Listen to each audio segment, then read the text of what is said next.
Hi, everyone.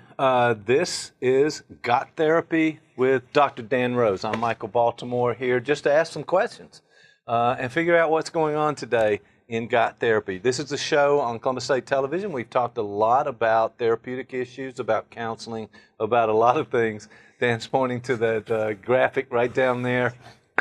Daniel, Dan, we just had a show with Daniel Quigley in the studio. You know Daniel, right? I do know him. It's very good. One of the things he told me was that when you talk and make a point on the show, that you slam your hand down on the table.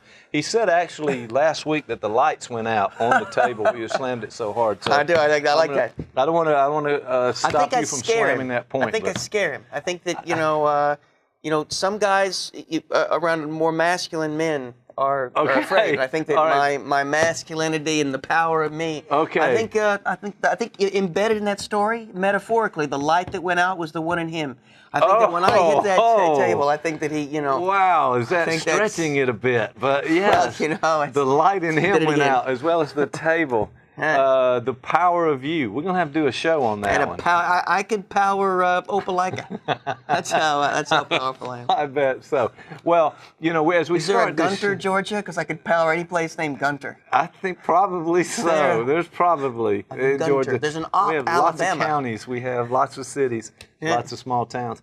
All right, so we're going to start this show today. We're going to talk a little bit about a chapter that you wrote. I just finished the chapter. Book. Yes, I did. You actually. I did that again. I keep hitting the table. Now I know. You did. Now, actually, you know what this is called? Now I brought that to your attention. This is called a pure act. We're going to talk about Lacan. Lacan would say, this is a pure act. It is unmediated. Right. There is no thinking. I just do it. Right. So when I do this, not planful, not thought of. You're waiting to do it. It just happens. It's a pure act. So in that moment, I'm more me than I'm ever going to be me. In that moment. Now, now I'm doing it on purpose. The rest of the time, you're having to react to me, and so you're having to plan and thought how. But I am being othered. In the presence of another person, I am being othered. So right now, as I'm talking to you, it does. It does. It changes. So I'm changed by you being here. You're changed by me being here. And like Quigley was changed about masculinity. I think in some ways, I love it. You thrown Daniel under the bus several times. I have this thought that you if had a show with him last week, by the way. I want to see that. I think we should have more shows, but I'm concerned if we keep this up, he may start menstruating. Okay. This is not going exactly where I thought it might go, but one of the things we do on here is have fun with all of these concepts. Well, his estrogen level will at least increase. Okay, I won't go so far as to. I'll say that things could happen. I just want to apologize. Where's the camera? I want to apologize to Daniel, and on behalf of Dr. Rose. It's more a matter. It's me, not him. It's the power of me. It's the power of you that brings him to some cycle. Yeah. Okay. All right. I'm going to go with that. We're going to talk about Lacan, but you've had. Let's get serious for a second. I've had a pretty rough week. You've had a pretty rough week. I just had a rough week. Just before this started, some bad things just happened. How do you manage when things are put upon you? You're maybe blindsided, or people take advantage of you, or give you bad news, or expect kind of things. No, not a good thing. But so, how do you deal with that? Because you are affected by others. Mm-hmm. You said the other a minute ago. So what advice might you give? Well, how can we all get bad news and things happen, other people, we're not in charge of everything. We don't have that much control in our world sometimes, and things happen. Other people make choices that affect you in a negative way. How do you manage it? What would you advise? My advice would be this. Our Buddhist brothers and sisters have a wonderful equation. I think I mentioned it before. All right. That pain plus struggle equals suffering. And what they mean is, pain is a natural part of living. As you go throughout the day, we get hurt, both physically and emotionally. It's just inevitable. But suffering requires effort. You have to work at suffering from a Buddhist perspective. And so what the Buddhists would suggest is that, for instance, we were talking about budget things and things that are out of our control. Mm-hmm. Absolutely. They literally are out of our control. Our getting upset about them may, in some ways, mediate the impact of the event, but they are in no way going to be conducive to changing said event, because they're completely out of our control. Absolutely. So what the Buddhists suggest is, and in some ways this ties in with Lacan too, not the way, but that when you begin to fight with yourself, when you begin to attempt to be able to change that which cannot be changed, then you find yourself in a place where you generate suffering. So the first pause is, and our Buddhist brothers and sisters have a wonderful way of talking about this. They say that you should first allow yourself the pause. The pause. I like that idea. And not P-A-W-S like cats and dogs. No, but pause. I don't understand. Like the pause. Yes. Because, there's a tendency to react to things very quickly and to feel that hurt and pain, escalate it up, look at how you might respond. But you're saying that that philosophy is just basically saying, okay, slow down and pause. And with the pause comes the breath. And you generate certain neurophysiological events simply by taking a deep breath. You oxygenate the brain, you allow you the capacity for executive functioning, you allow the possibility of bihemispheric experience. All this sort of stuff happens as a result of the breath. Scientific basis. So the pause, and there is the breath. And what could follow, if you're not careful, is then the struggle, the war. Because my favorite Bob Dylan quote is, "I fought with my twin, that enemy within, till both of us fell by the way." So inevitably, nice quote. Your main concern is not that which attacks you externally, but first and foremost are the attacks that you may render on yourself internally. Yes. If you fight with you, generates conflict, and this is where my man Freud comes in. Yes, because Freud says that the heart of all emotional suffering is conflict. And part of what Freud would do in his therapeutic enterprise is to get people to not fight with themselves. He would say, where it was, there I shall become. And so when you can say, in a Buddhist sense, I know to take a pause, I know not to fight with this, there is an I in the place, there is a conscious choice as opposed to being done to. Another quote, but this is Lacan, by the way. Okay, we're going to talk about Lacan. One way to define a trauma is anything that arrives before you have a chance to create it. Oh, yes. We talked about that before. I love that, that notion, right? So what Lacan would say is, the minute you move into a place where you think that this is something that you can create, that it is in Lacanian therapy as well, just like in the whole Buddhist state, there is a point at which in some way giving up and allowing oneself to float is actually the best way to be. To be egoless in a way, to be able to breathe and to be in the presence of pain without generating suffering. Now, there's also, I did mention crystal meth, vodka, and fist fighting. Have you seen Fight Club? It's kind of a Fight Club response, Fight Club. Yes. But those are not nearly as adaptive. Not as good as the pause and really being centered, taking that breath. Yeah. And, okay, I understand that. Well, thanks. That was very helpful because I know, and I hope you apply it to yourself as well. Given the crystal meth or the fist fights? No, not the other. And so that you take pause with things that happen. I hope it goes well for you. Let's talk a little bit about your chapter. Well, there's actually two things I'm writing, and it's, you reminded me of this. All right, there we go. The other thing, I'm presenting a paper in 2 weeks in Boston. Yes. In Boston. And I'm going to be the first presenter in the history of the APA to do it without pants. Yes, you've tried to come in the studio without pants. I might not be wearing pants right now. It's not You don't know, right? All right. So it's a guess. Anybody's Is that guess. going to draw people to you or repel people from your presentation? I think it's a little like, I notice when a jellyfish washes on the beach, you'll see people standing around poking it with a stick. Right. It'll be that same sort of experience. It will be. There'll be people poking me with a stick. So I'm good luck with your first and last presentation at APA. Well, what's going to happen is this guy Bion. It's about Bion, Wilfred Bion. I'm not familiar. Tell us about it. Well, maybe the name of the paper. Viewers know, but we don't. And maybe next time I can talk about this thing because the name of it, it's got a sexy title. All right. It's called The Psychologist in an Age of Violence. Well, has a lot of meaning with that. We are in an age of violence, it sounds like, because everybody you run into, the latest news, the things on the media. People getting stabby. You notice that? Crazy. People are getting stabby. That's a violent time. By the way, that's my least favorite dwarf. I mean, they're just saying. Okay, I'm going to follow this. Keep going with that. The psychologist in the time of violence. That's it. And so my man Bion would say that, and the reason I chose the Wilfred Bion to talk about that is he talks about how that we have to grow a mind, and that in a way that we have to contextualize the mind that we have, and what sort of mind does a psychologist have in an age of violence, as opposed to a different sort of age. Right. There could be a lot of routes to go. I mean, if you're a psychologist and you're dealing with a population of clients, caseload, there's a lot of different ways to go in that with that challenge. I know one thing: when I'm nervous, I pick my nose. So the first thing I try to do is not that. Excellent. We sure appreciate it here on the show today. That's good, yeah. That's for sure. But I got that from my mother.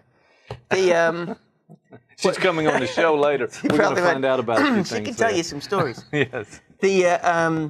What Bion says is your first job is actually simply to survive. Right.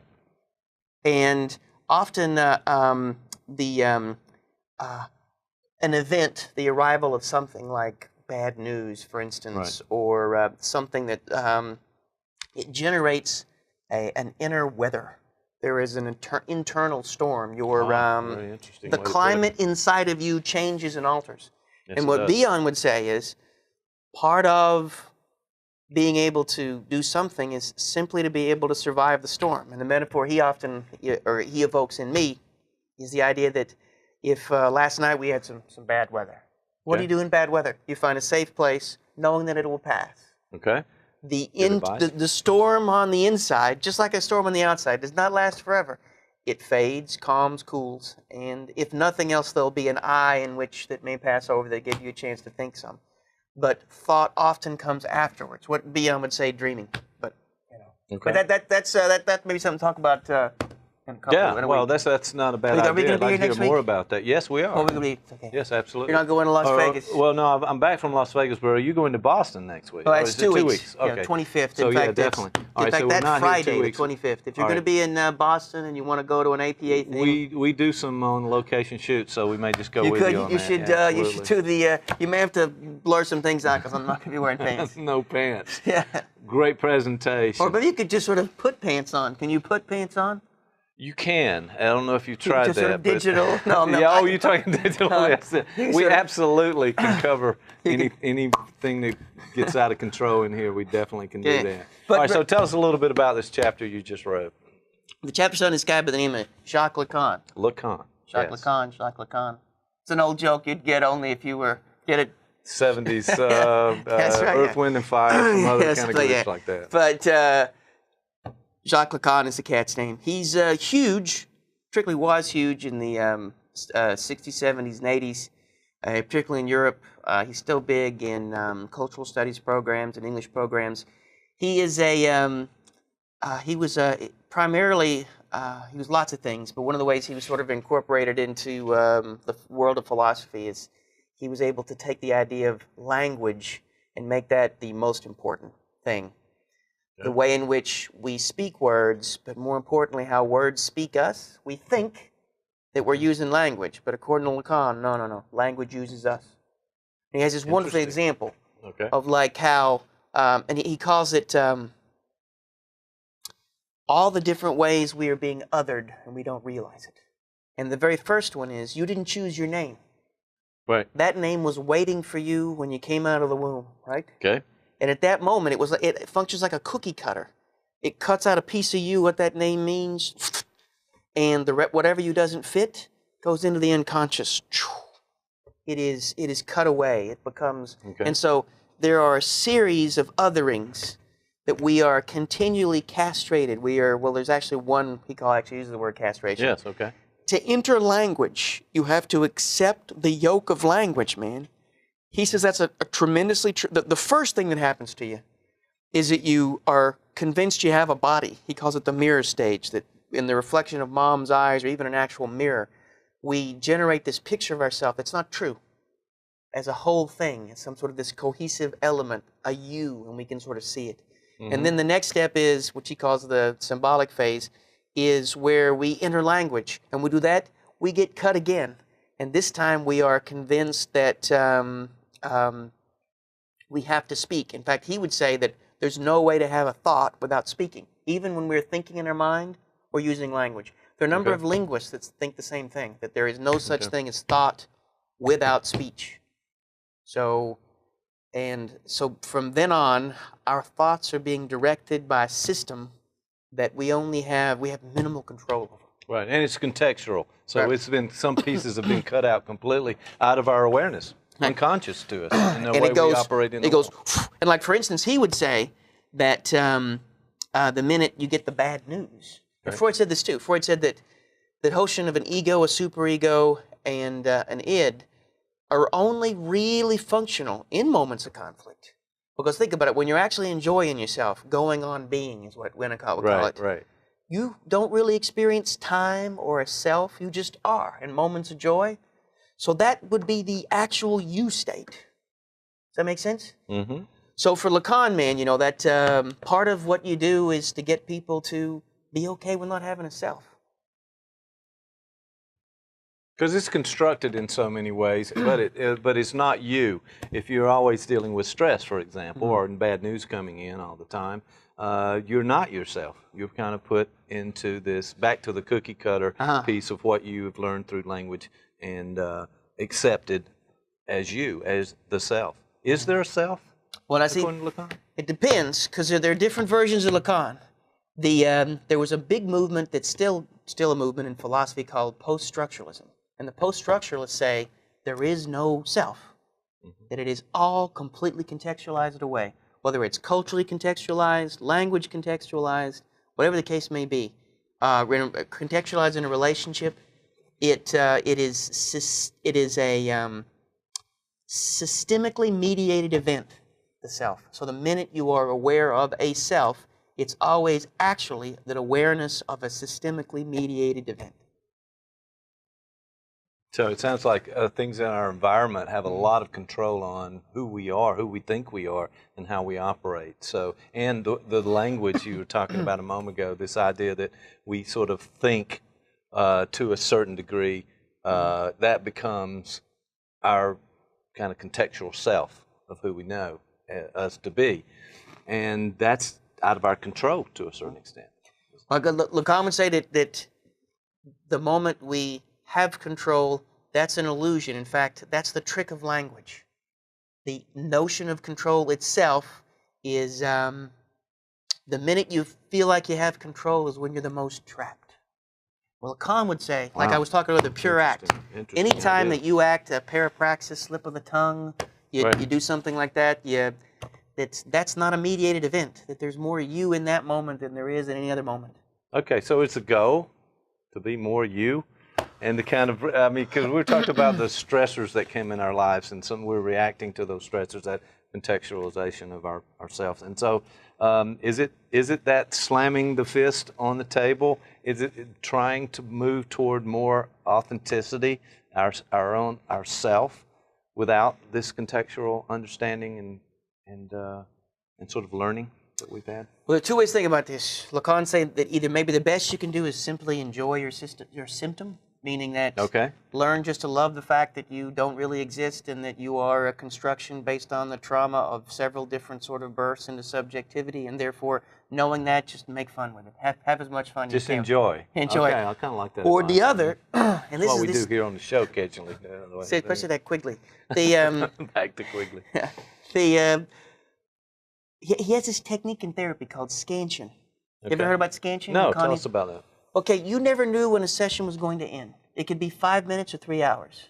And in the middle of a session, he would say it's over and get up and leave. So he would do that because it would keep you from being able to have control over anything.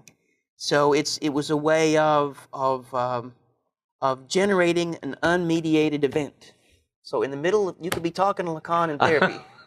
This is going to be one crazy conversation. I'm not going to bring him on the show, because he might just. Oh, okay, all right. He's dead. But were he alive, he might end this conversation and be off the set, throw the microphone down, and be gone. I mean, come on. He was actually. Or he may be here 3 hours and I can't get him off the set. So. He was Salvador Dali's therapist.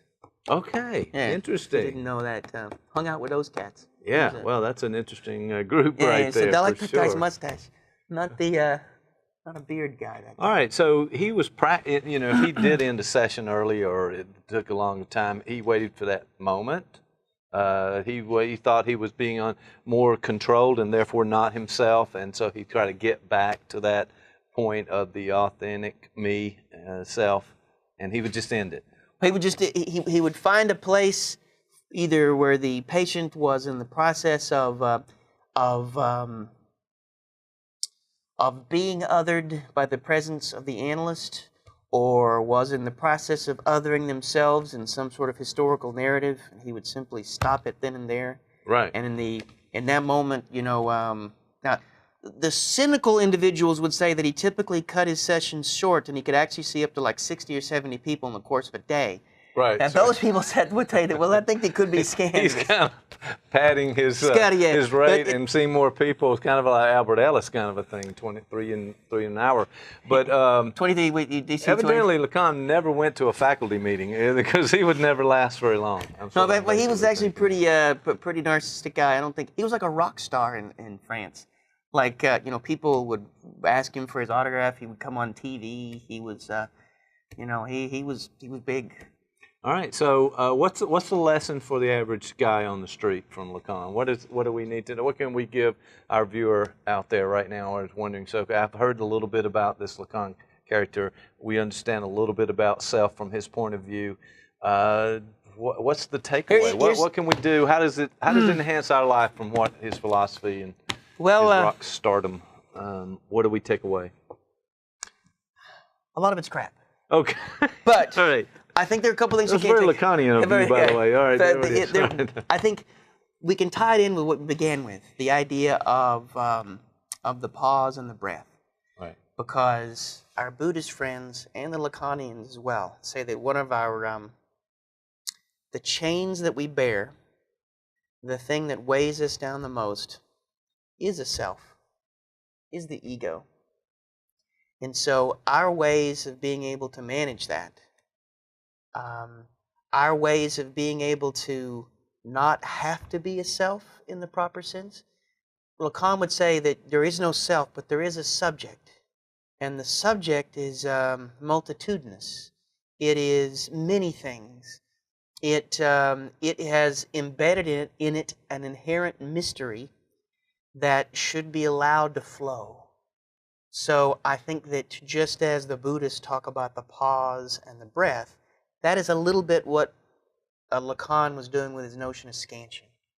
How are you able to simply stop and be? And that's what you are in a moment of breath. And if you were aware of your breath in that pause, in some ways you have the potential to turn off that self and simply be a subject that is being.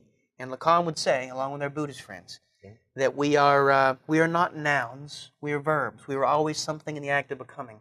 So if you say you're a Republican or a Democrat, or you are a Republican pedophile, and there's a joke there, but if you say those things, you can't, there may be actions that you engage in that are Republican-like or pedophilic, but that is not what you are. You cannot be nouned. You are multitudinous, and I think inherent in that is being able to embrace that mystery and that multitudinous, that complexity in a way that's actually freeing and that allows one to be a subject more than itself. And in moments when we're hurt, when we get that boom, we get the slap, if there's a way to stay a subject instead of being nouned, then we may be able to move through those times in a different way. Okay, I like it. I really appreciate you bringing this thought in. And all right, so that's been just a little bit. Now, you got a chapter on this. How, is this chapter published yet? No, it is coming out. How do the viewers find it? I do not when it would be published. These things take time, but and it's actually on Lacan and as philosopher Slavoj Žižek. Okay, Žižek. Easy for you to say. We should talk about Žižek. You should get that checked out. I see a doctor about that. Yeah. Taken care of. But maybe next time we'll talk about this Bion guy because you like this Bion. Yeah, guy. He's really good. This was very helpful today. Just Wilfred Bion. Wilfred. All right, we got to work on that one. However, I want to thank you for coming in today into the studio. Ladies and gentlemen, this has been another episode of Got Therapy with Dr. Dan Rose, the director of the Counseling Center here at Columbus State University. We want to thank you for tuning in and tune in every week for Got Therapy, the Dan Rose Show. See you next time.